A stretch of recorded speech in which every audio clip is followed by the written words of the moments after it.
The AI-powered Reaper drone was programmed to identify and neutralize enemy command centers within a 5-mile radius of friendly forces. Its first deployment in Ukraine marked a turning point in modern warfare, as it began to integrate human decision-making with machine learning algorithms. As we examine the ethics of AI in battlefield decision-making, consider this. The Reaper drone's advanced sensors and machine learning software have an accuracy rate of 99.9% in detecting enemy command centers. But what happens when that accuracy rate is applied to entire cities? In the spring of 2022, Ukrainian forces employed Reaper drones to identify and destroy enemy command centers in Mariupol. The drone's accuracy proved invaluable, but it also raised a disturbing question: who gets to decide which enemy targets are legitimate?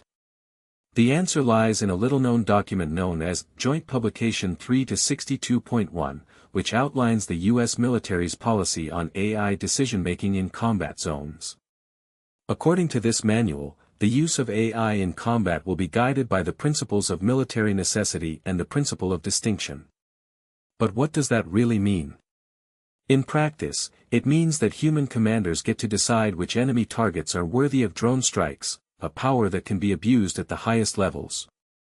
Consider the case of General Mark Milley, who authorized the use of Reaper drones in Ukraine despite concerns from his own staff.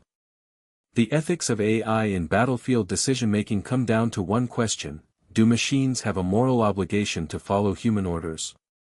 Some argue that AI systems should be designed to obey orders without question, but what happens when those orders are morally reprehensible? In 2020, the International Committee of the Red Cross released a report warning of the dangers of relying on AI in warfare.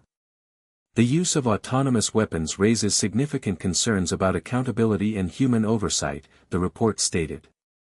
But with the Reaper drone's advanced sensors and machine learning algorithms, it's becoming increasingly difficult to tell where human judgment ends and machine calculation begins.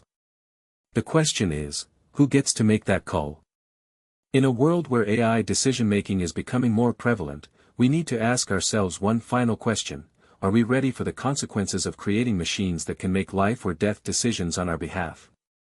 The use of Reaper drones in Ukraine marked a turning point in modern warfare, but it also raised fundamental questions about the ethics of AI in battlefield decision-making. The answer lies not in technology, but in our own moral compass. Until we confront this issue head-on, we risk creating machines that can perpetuate the very horrors we're trying to prevent.